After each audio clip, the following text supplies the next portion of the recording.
नमस्कार, CSK news में आपका स्वागत है। तो दोस्तों, आज दिन भर की जो फटाफट ब्रेकिंग न्यूज़ निकल के आ रही है जम्मू कश्मीर राजौरी में, आपको बता दे देखते ही सेना ने किया एनकाउंटर। बड़ी खबर निकल के आ रही है, घुसपैठी हुआ ढेर, पाकिस्तान से कर रहा था घुसपैठ। दूसरी बड़ी अपडेट, सीडीएस रावत ने बताया था भारत की सुरक्षा के लिए चीन सबसे बड़ा खतरा, भड़का चीन। जी हाँ, कहा गैर जिम्मेदाराना और खतरनाक बयान। चाइना ने आखिर और कुछ कहा वो भी बताएंगे। तीसरी बड़ी अपडेट में आपको बताएंगे, बीएसएफ का जवान निकला जासूस। जी हाँ, माओवादियों और आतंकियों को कर रहा था हथियार सप्लाई, 5 की गिरफ्तारी हुई है। और इस बीच चौथी बड़ी अपडेट, गांजा बेचकर, जी हाँ, गांजा बेचकर अपनी अर्थव्यवस्था चलाएगा तालिबान। ऑस्ट्रेलिया की कंपनी से किया बड़ा डील हुआ, हम आपको विस्तार से बताएंगे। और इस बीच जम्मू कश्मीर में जब विकास के दावे किए गए थे, अब वो कैसे धरातल पर उतर रहे हैं वो भी बताएंगे। इस बीच सब कुछ खबरें जानेंगे। सिख फॉर जस्टिस जो है 29 नवंबर को गैर कानूनी हरकत के लिए उकसा रहा है, लगातार देश के किसानों को बरगलाने में जुटा खुफिया एजेंसियों का खुलासा।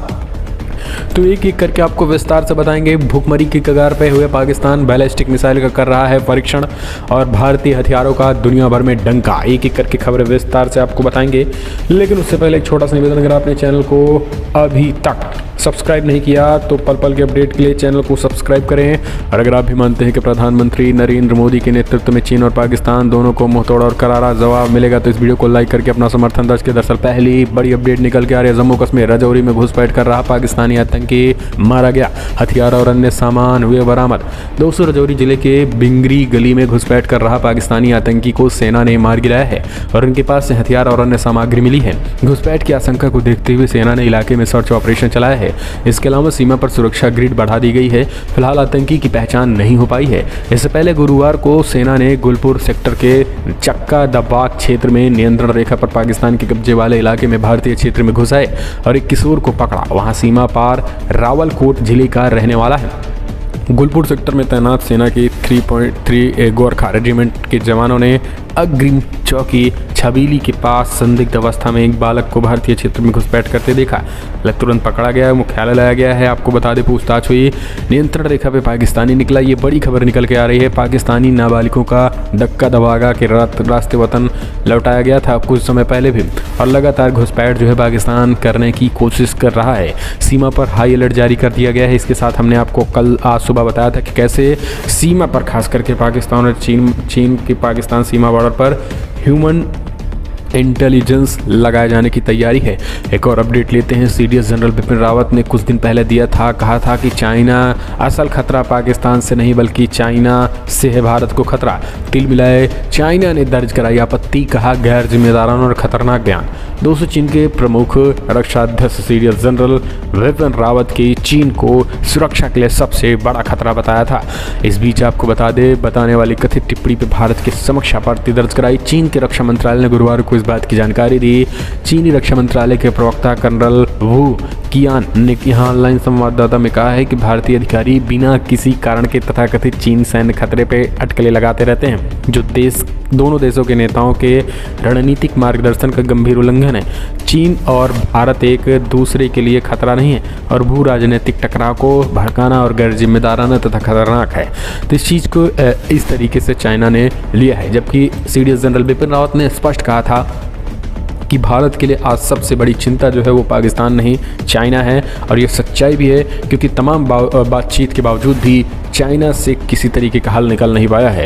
अगली अपडेट लेते हैं। बीएसएफ का जवान भी आतंकी माओवादियों को करता था हथियार की सप्लाई, 5 की हुई गिरफ्तारी। झारखंड पुलिस के आतंकवाद निरोधी दस्ते एटीएस की बड़ी कामयाबी मिली। एटीएस ने देश भर में माओवादी कैडरों और आतंकी गिरोहों को हथियार और गोला बारूद सप्लाई करने के मामले में बीएसएफ के हेड कांस्टेबल सहित 5 लोगों को गिरफ्तार किया है। गिरफ्तार किए गए लोगों में बीएसएफ के जवान के अलावा रिटायर्ड बीएसएफ कर्मचारी भी शामिल हैं। आतंकवादी निरोधी दस्ते के एक पखवाड़े से भी कम समय में दूसरी बार सफलता मिली है। करीब 10 दिन पहले झारखंड पुलिस के ही आतंकवाद निरोधी दस्ते ने आतंकवादी और प्रतिबंधित संगठनों को कथित तौर पर हथियार और गोला बारूद सप्लाई करने के मामले में एक सीआरएफ जवान और 3 अन्य को गिरफ्तार किया है। पुलिस के द्वारा दी गई जानकारी के अनुसार आतंकियों को हथियार सप्लाई करने के आरोप में गिरफ्तार किया गया है। एक और अपडेट, गांजा बेचकर कमाएगा तालिबान। जी हां, ऑस्ट्रेलिया की कंपनी से डील का बड़ा दावा। कंपनी दरअसल अब आप समझिए कि अफगानिस्तान में तालिबान अब गांजा से पैसे कमाने की योजना बना रहा है। तालिबानियों ने ऑस्ट्रेलिया की कंपनी सी फार्म से डील की है और ये डील अफगानिस्तान में गांजा प्रोसेसिंग इंडस्ट्री से जुड़ी है। अब इस बात की पूरी संभावना है कि तालिबान गांजे के व्यापार को कानूनी मान्यता दे सकता है। आपको बता दें, खामा प्रेस की रिपोर्ट के मुताबिक तालिबान के आंतरिक मंत्रालय के प्रवक्ता क्वारी सईद खोस्टी ने कहा है कि डील फाइनल हो चुकी है। लेकिन अब आप समझिए कि तालिबान जो है, इतने बड़ा देश आखिर गांजा बेचकर कैसे अर्थव्यवस्था चला सकता है, ये भी अपनी बड़ी बात है। क्योंकि अफीम भी है अफ़गानिस्तान में, बड़े पैमाने पे अफीम की भी खेती है, गांजा की भी खेती है। तो यही खाएंगे, यही बेचेंगे, इसी से अर्थव्यवस्था चलाएंगे। अगले अपडेट, जम्मू कश्मीर जनजातीय समुदायों के लिए 200 स्कूल बनेंगे स्मार्ट। 21,000 बच्चों को मिलेगी छात्रवृत्ति। एलजी मनोज सिन्हा लगातार जम्मू कश्मीर सुधारने का कर रहे काम। दोस्तों, जम्मू कश्मीर के उपराज्यपाल मनोज सिन्हा ने आज गुरुवार को जनजातीय समुदायों के लिए 200 स्कूलों को स्मार्ट स्कूलों में बदलने की केंद्र शासित प्रदेश सरकार के ऐतिहासिक पहल में आम लोगों को समर्पित किया। जम्मू कश्मीर सरकार ने गद्दी, सिप्पी, दर्द और सीना समुदाय के 21,000 बच्चों को छात्रवृत्ति दिए जाने का एक बड़ा निर्णय लिया, जो पिछले 3 दशकों में इस सुविधा से वंचित थे। उपराज्यपाल मनोज सिन्हा ने कहा है कि जम्मू कश्मीर के जनजातीय समुदाय के लिए 200 स्कूलों को स्मार्ट स्कूलों में बदलने की केंद्र शासित प्रदेश की ऐतिहासिक पहल को समर्पित किया। जनजातीय बच्चों का भविष्य सुरक्षित करना हमारी प्राथमिकता है। एक और अपडेट, देश के किसानों को फिर वर्गलाने में जुटा सिख फॉर जस्टिस। 29 नवंबर को गैर कानूनी हरकत के लिए उकसाया, इनाम का ऐलान। दोस्तों, किसान आंदोलन के 1 साल पूरे होने के मौके पर प्रतिबंधित खालिस्तानी संगठन आतंकी सिख फॉर जस्टिस एक बार फिर किसानों को बरगलाने की कोशिश की है। इसी कड़ी में सिख फॉर जस्टिस ने पंजाब और हरियाणा के किसानों को कहा है कि 29 नवंबर को संसद पर ट्रैक्टर लेकर चढ़ाई करने वाले किसानों को सिख फॉर जस्टिस $1,25,000 देगा। सिख फॉर जस्टिस के गुरपंत सिंह पन्नू ने यह दावा किया। इससे पहले भी किसानों को किसी तरीके के बरगलाने और डॉलर और वीज़ा देने का झांसा दिया है। तो अब आप समझिए, 29 नवंबर को संसद पर ट्रैक्टर लेकर चढ़ाई करने वाले सिख जो है $1,25,000 देगा। अब आप समझ लीजिए कि साफ साफ किस तरीके से बरगलाने की किसानों को साजिश हो रही है। और आने वाले समय में किसानों ने 29 तारीख को संसद कूच करने का भी ऐलान कर दिया है, जो कि अपने आप में बहुत बड़ी खबर निकल के आ रही है। एक तरफ जो है आपको 26 जनवरी याद होगी, जब किसानों को खास करके सरकार और सिख फॉर जस्टिस ने कहा था कि संसद लाल किले पे जो झंडा फहराएगा उसको पैसा दिया जाएगा। तो लाल किले पे झंडा फहराया गया था, इस बात को आप भूलना नहीं है। हम चलते हैं, एक और अपडेट लेते हैं। पाकिस्तान की हथियारों की सनक समझिए। सतह से सतह तक मार करने वाली बैलिस्टिक मिसाइल का किया परीक्षण और खाने को कुछ नहीं है। पाकिस्तान में महंगाई और बेरोजगारी अपने चरम पर पहुंची है, मगर पड़ोसी मुल्क के हथियारों को लेकर भूख खत्म होने का नाम नहीं ले रही। पाकिस्तान ने गुरुवार को सतह से सतह तक मार करने वाली बैलिस्टिक मिसाइल शाहीन A1A का सफल परीक्षण किया। और इससे पहले भी पाकिस्तान ने अगस्त में सतह से सतह पर वार करने वाली परमाणु संचालित बैलिस्टिक मिसाइल का परीक्षण किया था। पाकिस्तानी सेना ने एक बयान में कहा है कि परीक्षण का मकसद हथियार प्रणाली को कुछ डिजाइन और तकनीकी मानकों को पुनः सत्यापन करना था। हालांकि सेना ने मिसाइल का तकनीकी साझा नहीं किया। परीक्षणों के मौके पर सेना के वरिष्ठ अधिकारी, वैज्ञानिक और इंजीनियर मौजूद रहे। हम चलते हैं, एक और अपडेट लेते हैं। हैदरपोरा एनकाउंटर के विरोध करने वाली महबूबा ने अब श्रीनगर मुठभेड़ पर भी जताया शक। जी हाँ, तमाम एनकाउंटर्स पर लगातार महबूबा मुफ्ती खड़े कर रही सवाल। दोस्तों, आपको बता दें, जम्मू और कश्मीर की पूर्व मुख्यमंत्री महबूबा मुफ्ती ने बुधवार को श्रीनगर के रामबाग इलाके में एनकाउंटर पर शक जताया। पीडीपी चीफ ने कहा कि वैध संदेह पैदा हो रहा है। इस मुठभेड़ के बाद पुलिस की तरफ से बताया गया कि एनकाउंटर में 3 आतंकवादी ढेर हुए। पुलिस प्रशासन ने इन दावों से उलट महबूबा मुफ्ती ने एक ट्वीट करके कहा है कि रामबाग में कल हुए एनकाउंटर के बाद से इसकी वैधता को लेकर संदेह है।